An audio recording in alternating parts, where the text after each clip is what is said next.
chapter di mana kita membahasnya itu membahas secara berkesinambungan. Nah, salah satu yang kita bahas itu adalah kitab Roma.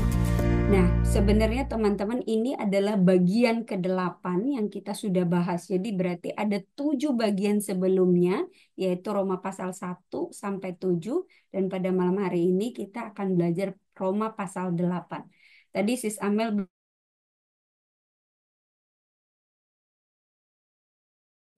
kalau diterjemahkan secara bebas itu berarti kasih yang tidak terpisahkan ya. Jadi tidak separate, tidak terpisahkan atau tidak tidak ada yang membuat itu bisa terkoyakkan gitu ya. Nah, sebenarnya kalau kita belajar di Roma 8, teman-teman itu judulnya langsung di situ no condemnation and never failing love. Jadi tidak ada penghukuman lagi. Jadi Rasul Paulus itu langsung ngomongin tidak ada penghukuman gitu ya, kayak garansi gitu ya. Dan kasih tidak pernah gagal. Jadi itu dia di awal sebenarnya Rasul Paulus ngomongin tentang Roma 8. Jadi sebenarnya Roma 8 ini adalah satu kitab yang sebenarnya sebagai orang-orang Kristen kita harus baca. Karena ini adalah dasar dari segala dasar yang kita imani. Dan dari sinilah sebenarnya kita bisa bertumbuh dan mengenal siapa Kristus gitu ya. Di teman-teman ini harus dibaca dan harus memang benar-benar dipahami. Jadi kalau kita kembali teman-teman baca di Roma 7 ayat 24 di ayat-ayat penghabisan, sebenarnya kita udah bahas sebelumnya ya.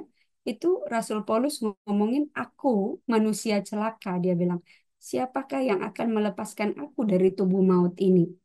Syukurlah kepada Allah oleh Yesus Kristus Tuhan kita. Jadi dengan akal budiku, aku melayani hukum Allah, tetapi dengan tubuh insaniku, aku melayani hukum dosa. Jadi teman-teman kita mengerti ya, bahwa sebenarnya Roma ini, Roma 1 ini, sampai Roma 7, Rasul Paulus menjelaskan kepada kita bahwa sebenarnya kita tuh diselamatkan karena iman. Itu sebenarnya intinya dia hanya mau membicarakan itu. Dan dia mau menjelaskan kepada orang-orang atau orang-orang Kristen yang ada di Roma, inilah sebenarnya inti dari pekabaran yang mau Rasul Paulus sampaikan gitu ya. Jadi sebenarnya dia hanya mau menyampaikan ini, tetapi dia menjelaskan dengan sangat rinci. Kita tahu ya siapa Rasul Paulus ini, dia ini adalah seorang Farisi ya, yang sangat mengerti hukum Taurat. Dan dia ini adalah keturunan Benjamin ya. Jadi otomatis dia ini adalah orang yang dari kecil dia sudah mengerti hukum Taurat dan dia tahu apa yang sedang dia bicarakan. Jadi dia bukan orang-orang yang asal ngomong ya. Dan kita tahu ya pada waktu dia menjadi seorang Farisi, dia ini mengira bahwa orang-orang yang menjadi pengikut Kristus itu adalah orang-orang yang membelot gitu ya. Kenapa mereka mengakui Yesus itu sebagai Allah padahal dia manusia?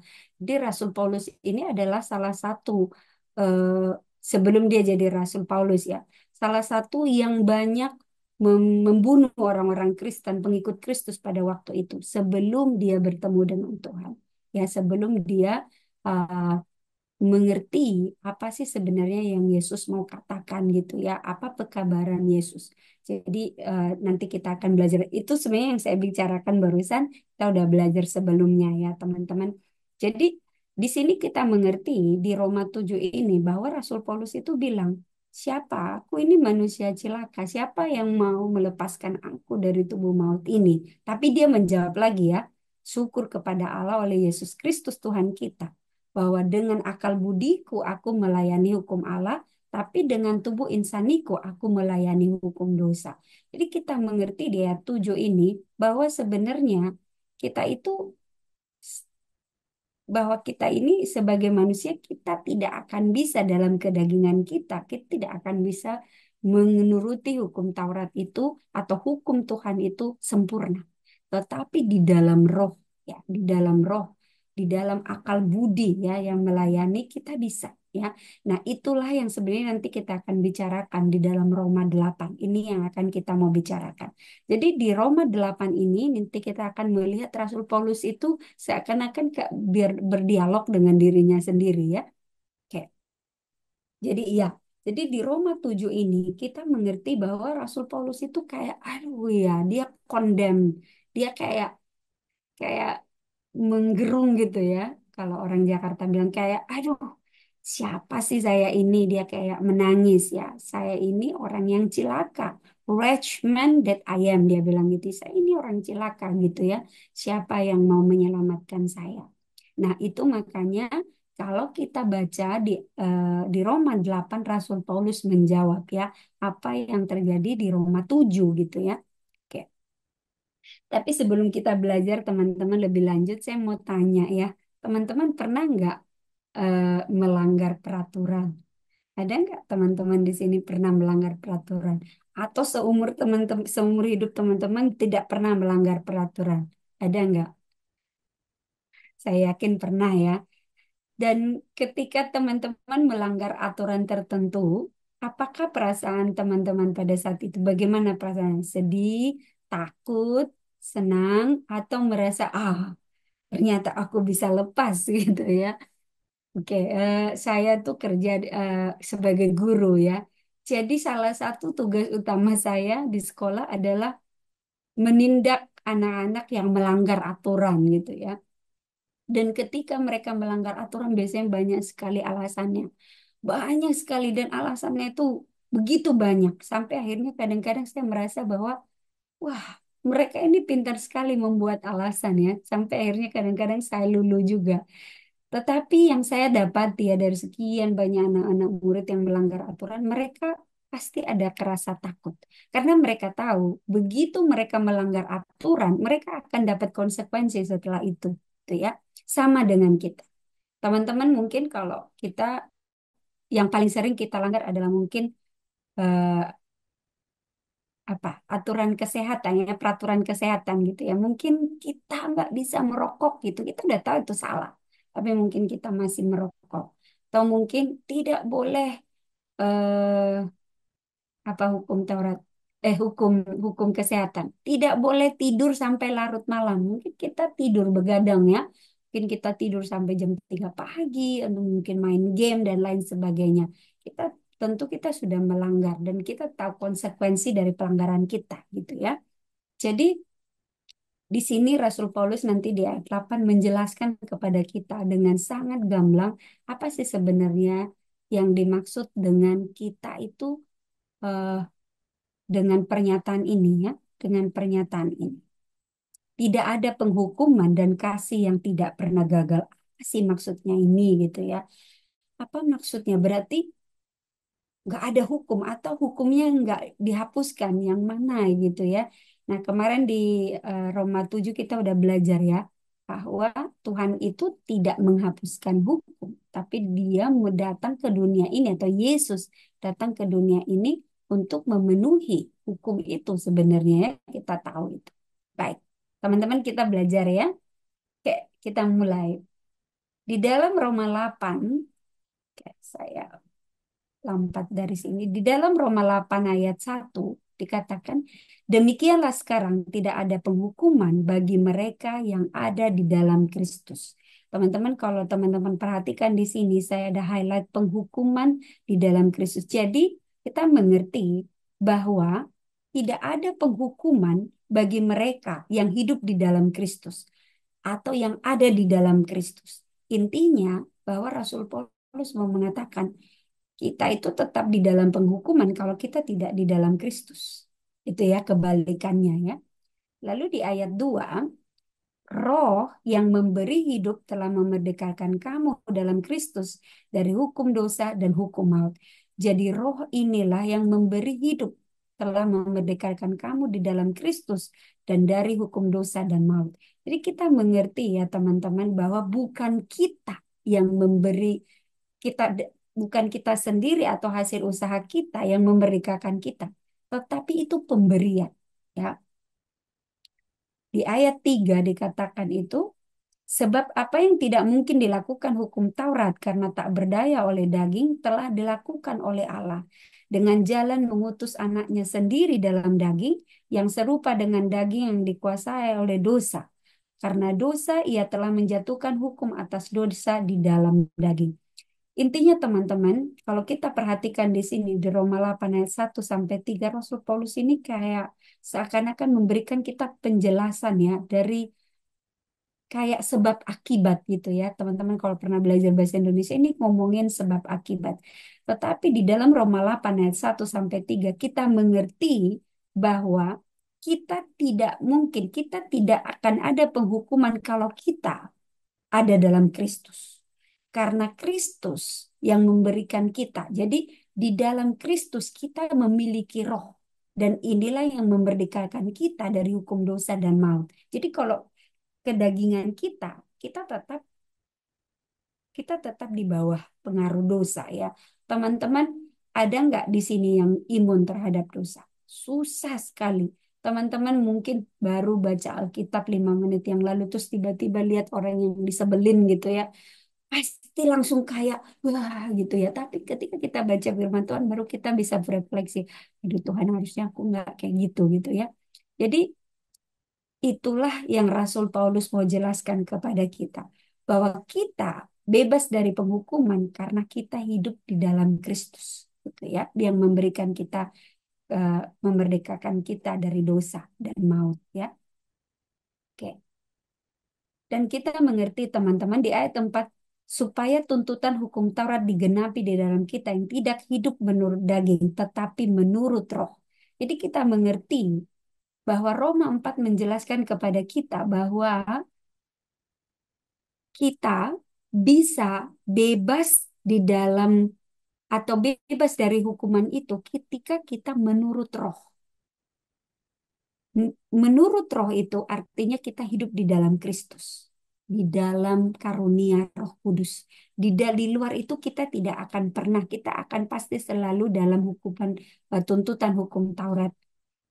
Di ayat 5 dijelaskan di sini, sebab mereka yang hidup menurut daging memikirkan hal-hal yang dari daging. Mereka yang hidup menurut roh memikirkan hal-hal dari roh. 6. Karena keinginan daging adalah maut, tapi keinginan roh adalah hidup dan damai sejahtera. Jadi di Roma 8 ayat 4, 5, dan 6, ini Rasul Paulus menjelaskan bahwa karena roh jadi kita harus hidup di dalam roh supaya kita memiliki hidup dan damai sejahtera. Di luar itu tidak akan ada damai sejahtera. Teman-teman pernah nggak lihat orang yang begitu kaya, punya mobil, mungkin punya segala sesuatu ya dalam hidupnya. Saya memiliki beberapa murid ya yang mungkin kekayaannya itu bisa dikatakan berlimpah gitu ya. Tetapi ada yang kehilangan ya, maksudnya mereka itu kehilangan sukacita. Tidak ada damai sejahtera. Jadi kayak mereka bahagia di luar, tapi ketika kita melihat ke dalamnya itu tidak ada kehidupan. Ya, jadi sebenarnya mereka nggak hidup gitu ya. Mereka tuh sebenarnya hanya menjalani hidupnya ya gitu aja gitu. Tapi eh, hidup yang nyata itu, yang bermakna itu mereka nggak miliki. Tidak ada damai sejahteranya. Kenapa, teman? Karena mereka tidak mengenal Kristus. Jadi orang-orang yang tidak mengenal Kristus itu mereka adalah orang-orang yang tidak memiliki hidup dan damai sejahtera. Itu kita harus pahami ya teman-teman. Teman-teman mungkin kita bilang, ah saya sudah jadi Kristen dari waktu sejak lahir gitu. Tetapi kita tidak hidup di dalam roh, maka kita sebenarnya tidak memiliki hidup dan damai sejahtera. Pertanyaannya, apa itu roh? Apakah roh bergentayangan atau roh apa atau roh halus? Bukan ya teman-teman. Ini kita membicarakan roh di dalam Kristus, yaitu Roh Kudus ya. Roh ini bukan artinya kita mau mengatakan roh yang kita pikirkan di dalam kehidupan kita sehari-hari. Mungkin teman-teman berpikir roh-roh yang lainnya, bukan. Tetapi roh kita mengerti ada Allah Bapa, Anak, dan Roh Kudus. Jadi kita mengerti Trinitas inilah yang memampukan kita untuk bisa hidup dan damai sejahtera. Keselamatan itu adalah hasil inisiasi dari Allah Tritunggal ini yang mengutus Yesus Kristus untuk mati bagi kita. Dan Roh Kuduslah yang memampukan kita untuk taat, gitu ya, untuk taat dan untuk bisa hidup dan memiliki damai sejahtera. Tanpa Roh, maka kita tidak akan bisa melakukan ini semua ya, teman-teman. Oke. Di dalam Roma 5, 7, 8, dan 9, kita mengerti ya, dikatakan di sini. Teman-teman, kita ini panjang ayat, jadi saya nggak semua baca. Nanti teman-teman di waktu teman-teman sendiri minta tolong dibaca Roma 8 ya. Semua ayat. Saya hanya highlight beberapa hal yang penting tapi tidak mengurangi makna ya. Di ayat 9, tapi kamu tidak hidup dalam daging. Ini tadi udah dijelaskan, melainkan di dalam roh. Jika memang roh Allah diam di dalam kamu, tetapi jika orang tidak memiliki roh Kristus, ia bukan milik Kristus. Jadi kita mengerti kalau kita tidak memiliki roh Kristus, ia bukan milik Kristus. Pertanyaannya, apa sih sebenarnya roh Kristus itu? Apa roh Kristus itu? Apa itu? Mungkin itu yang kita tanyakan ya, teman-teman. Kita mengerti bahwa Kristus itu patuh terhadap hukum. Dia mengobey Allah. Jadilah kehendakmu. Teman-teman ingat itu ya. Jadilah kehendakmu. Dia betul-betul submit kepada apa yang Allah Tritunggal ingin dia lakukan, yaitu untuk menyelamatkan dunia ini. Dia mematuhi hukum. Ya. Jadi kita mengerti teman-teman bahwa ketika Kristus datang ke dunia ini, dia bukan datang, ini kita udah belajar di ayat yang ke-7 ya teman-teman, jadi nanti mungkin bisa dicek. Kita sudah belajar bahwa ketika Kristus mati di kayu salib bukan berarti hukumnya ditiadakan, bukan. Teman, hukumnya tetap ada. Makanya dikatakan aku datang bukan untuk meniadakan hukum, tapi aku datang untuk menggenapinya. Itu dia bilang. Tapi pertanyaannya di dalam keberdosaan kita, kita tidak bisa menuruti hukum, teman-teman. Nggak bisa, gimana pun caranya. Tetapi di dalam roh kita bisa. Oke, kita lanjut ya, teman-teman. Oke. Di ayat 10 dikatakan, tetapi jika Kristus ada di dalam kamu, maka tubuh memang mati karena dosa. Betul ya, teman-teman. Kita mati karena dosa. Ya. Tapi roh adalah kehidupan oleh karena kebenaran. Jadi kita mengerti ya teman-teman. Tetapi roh adalah kehidupan oleh karena kebenaran. Teman-teman kalau kita lihat di bahasa aslinya, kebenaran di sini ini merujuk kepada firman Tuhan. Ya, siapa itu firman Tuhan? Kalau kita baca Yohanes, ya kita mengerti siapa itu firman. Siapa itu firman teman-teman? Kalau kita baca di Yohanes, firman itu adalah Yesus Kristus sendiri. Jadi sebenarnya kebenaran yang dimaksud di sini adalah roh yang ada di dalam Kristus, yaitu iman kita terhadap Kristus, yaitu faith in Christ. Jadi kalau kita mau hidup di dalam roh supaya kita lepas dari penghukuman itu, maka kita harus mengimani Kristus. Hidup kita itu harus meneladani hidup Kristus, yaitu patuh terhadap apa yang Allah Bapa suruh dia lakukan. Ya, di ayat 10, dan jika roh dia yang telah dia di sini, artinya Yesus Kristus ya, yang telah membangkitkan Yesus dari antara orang mati, diam di dalam kamu, maka ia yang telah membangkitkan Kristus Yesus dari antara orang mati akan menghidupkannya juga, akan menghidupkan juga tubuhmu yang fana itu oleh rohnya yang diam di dalam kamu. Jadi kita mengerti ya teman-teman. Jadi intinya di ayat 10 dan 11 ini kita berbicara bahwa roh itu adalah kehidupan oleh karena kebenaran.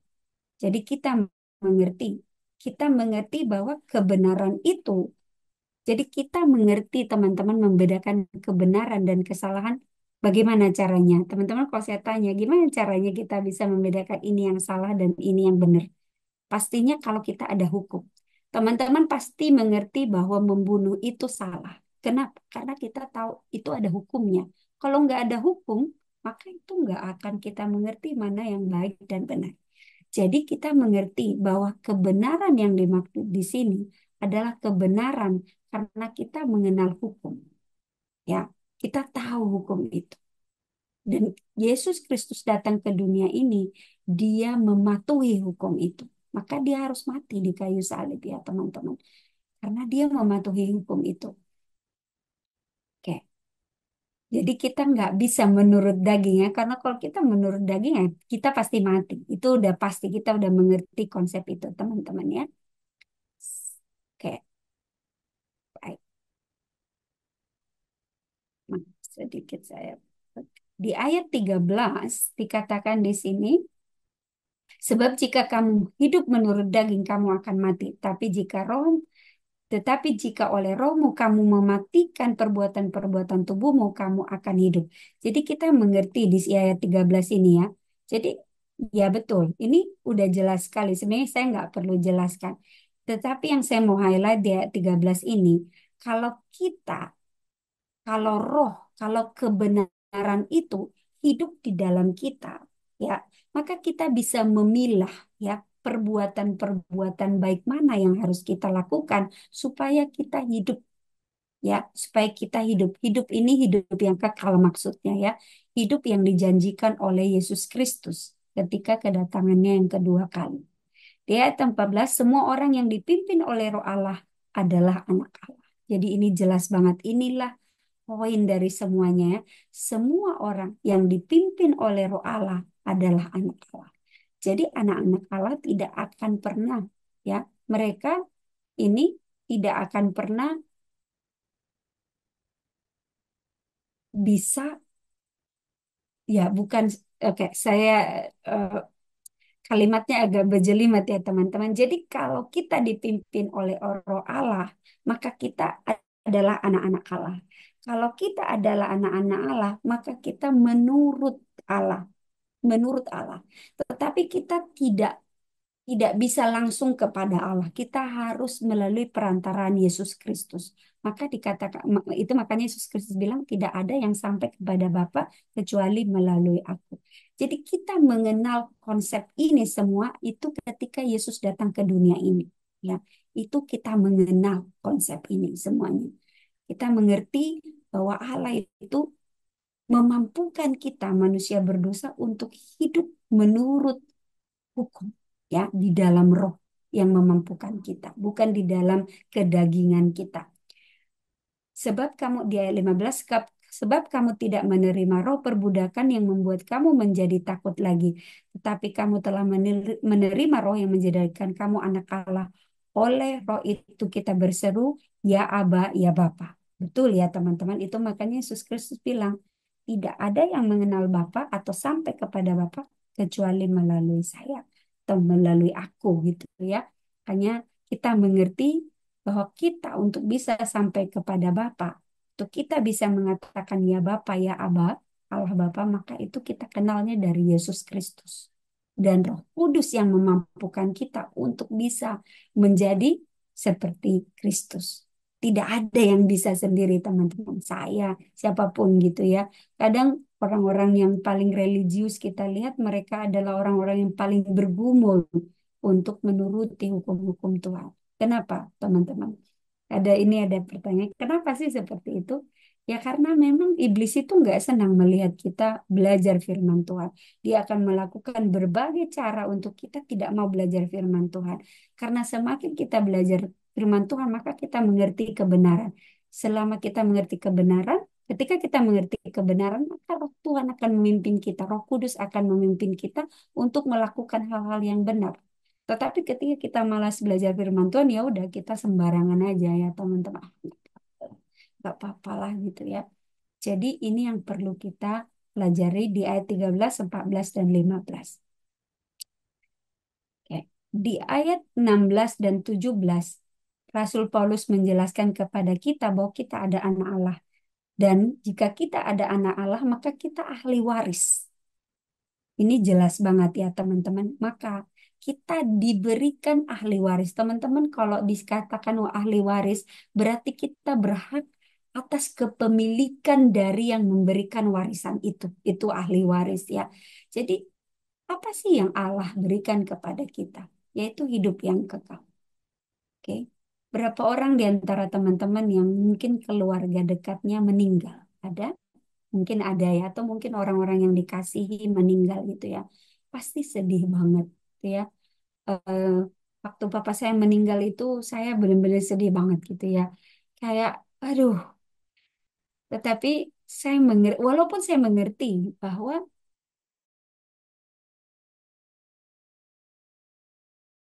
ya, tetapi kesedihan itu pasti ada gitu. Tetapi Tuhan memberikan jaminan ya kepada kita kalau kita menurut ya bahwa kita akan mewarisi hidup yang kekal. Kita akan dipermuliakan bersama-sama dengan Dia yaitu Yesus Kristus. Jadi kita mengerti ya, Yesus Kristus mati tetapi Dia bangkit kembali dan Dia dipermuliakan gitu ya. Kita pun seperti itu. Kalau kita mati karena dosa, ya kita pasti mati ya teman-teman, karena kita sudah jatuh di dalam dosa. Tetapi di dalam Kristus kita akan dibangkitkan kembali dan akan dipermuliakan. Apa sih maksudnya teman-teman dipermuliakan? Nanti kita belajar lagi di ayat yang ke-9 ya. Tapi kita mengerti bahwa ada jaminan hidup yang kekal untuk kita. Oke. Sedikit lagi teman-teman, sabar ya. Oke. Di ayat 18, 19, 20 kita mengerti ya teman-teman bahwa ketika Adam jatuh ke dalam dosa, kita mengerti bahwa manusia jatuh di dalam dosa juga. Seluruh keturunannya jatuh di dalam dosa. Tetapi bukan hanya Adam saja, bukan hanya manusia, seluruh cipta, bahkan binatang-binatang pun merasakan akibat dari dosa itu. Jadi kita mengerti ya, dosa ini sangat masif, sangat mengerikan akibatnya terhadap manusia dan itu menjadi sumber penderitaan kita ya, sumber penderitaan kita. Dan selanjutnya di ayat 21, 22 dan 23. Saya akan hanya baca 23. Dan bukan hanya mereka saja, tetapi kita yang telah menerima karunia sulung roh, kita juga mengeluh dalam hati kita sambil menantikan pengangkatan sebagai anak, yaitu pembebasan dari tubuh kita. Kita mengerti tadi teman-teman bahwa Tuhan memberikan kita atau ketika kita beriman, ya mewarisi iman di dalam Kristus itu, maka kita menjadi ahli waris. Ketika kita menjadi ahli waris, maka kita menerima karunia sulung roh. Ya, nanti kita belajar bagian ini lebih dalam lagi di ayat yang ke-9. Tapi saya hanya batasi saja di bagian ini, yaitu kita di ayat 21, 22 dan 23 kita mengerti ya teman-teman. Ketika kita jatuh di dalam dosa tadi, maka seakan-akan kita tidak memiliki pengharapan. Ya, tetapi ketika Yesus datang menyelamatkan kita, maka kita memiliki pengharapan. Kita diangkat sebagai anak Allah.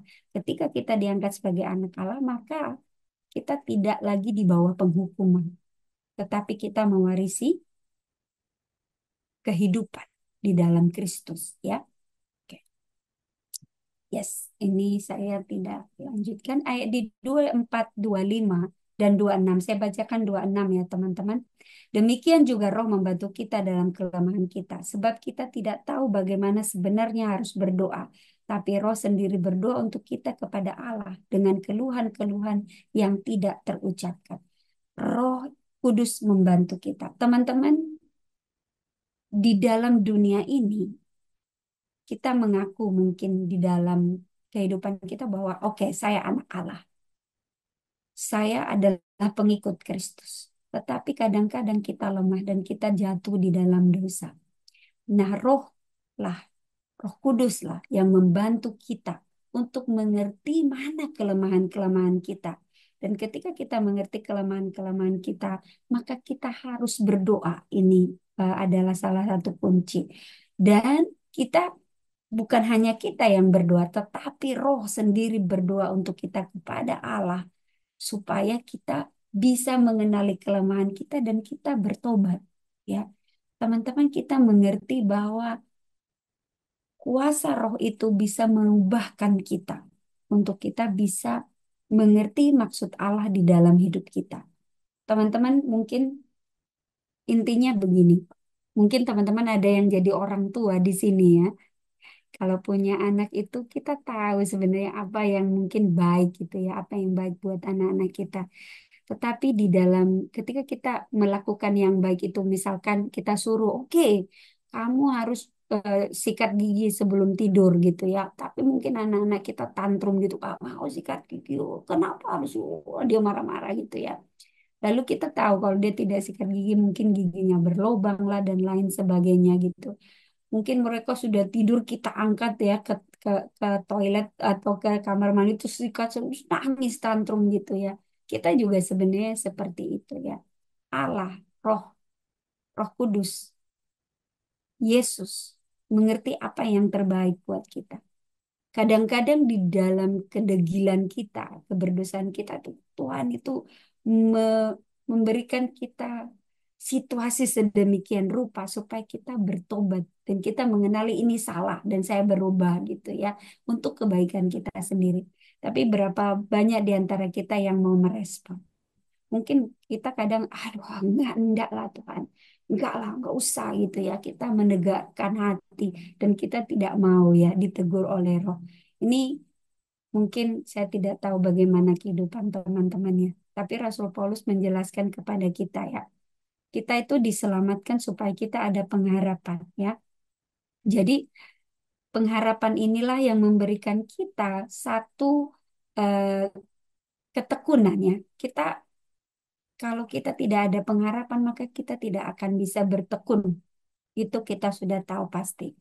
Tetapi di dalam ketekunan ini pun kita harus meminta kuasa Roh Kudus untuk memampukan kita melakukannya. Untuk menjelaskan kepada kita mana kelemahan-kelemahan kita, mana yang harus kita perbaiki. Dan kita memintanya dari mana? Dengan berdoa, teman-teman. Ini adalah kunci yang Rasul Paulus jelaskan. Oke, ini adalah slide saya yang terakhir mungkin. Di Roma 27, 28, 29 kita mengerti ya di sini bahwa Allah itu turut bekerja dalam segala sesuatu.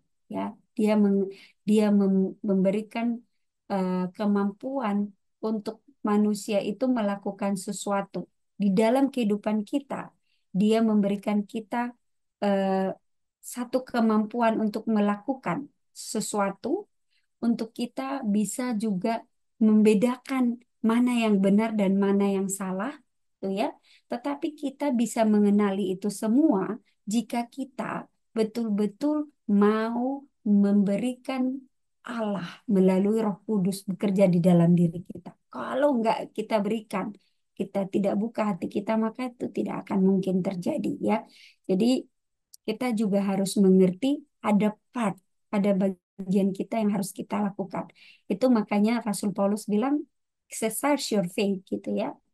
Kamu harus melatih imanmu gitu ya. Jangan seperti mati eh, apa ya. Oke saya beriman tapi saya nggak mau melakukan. Itu nggak mungkin terjadi ya. Kita mengerti itu seperti mata koin ya.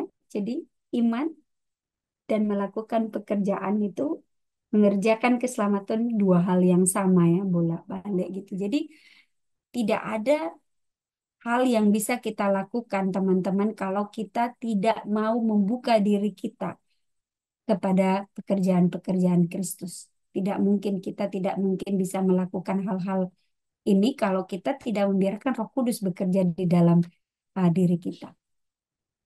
Oke, yang terakhir, oke, ini yang terakhir teman-teman. Oke, di ayat 35, siapakah yang memisahkan kita dari kasih Kristus? Penindasan atau kesesakan atau penganiayaan atau kelaparan atau ketelanjangan atau bahaya atau pedang. Jadi kita sudah mengerti tadi ya panjang lebar dijelaskan oleh Rasul Paulus dari Roma 1 ayat 8 sampai 35. Kita sudah mengerti konsep bahwa eh, kita itu akan terbebas dari penghukuman jika kita hidup di dalam Kristus, memiliki iman di dalam Kristus. Dan atas kuasa Roh Kuduslah kita bisa mengikuti ya, atau kita bisa memiliki iman. Ketika kita memiliki iman di dalam Kristus melalui kuasa Roh Kudus, maka kita bisa membedakan mana yang benar dan mana yang salah. Tetapi di dalam hidup kita tidak selalu mulus ya teman-teman. Oke, ini pertanyaan Rasul Paulus buat kita. Siapa yang memisahkan kita dari kasih Kristus? Penindasan, kesesakan, atau penganiayaan, atau kelaparan, atau ketelanjangan, atau bahaya, atau pedang. Mungkin kalau saya bisa koma di situ, mungkin kehidupan kita sehari-hari. Zaman sekarang mungkin penindasan jarangnya kita lihat, atau mungkin masih ada. Kesesakan mungkin ada juga, tapi tidak terlalu banyak. Penganiayaan, kelaparan, ketelanjangan, mungkin kelaparan ada ya, ketelanjangan atau bahaya atau pedang.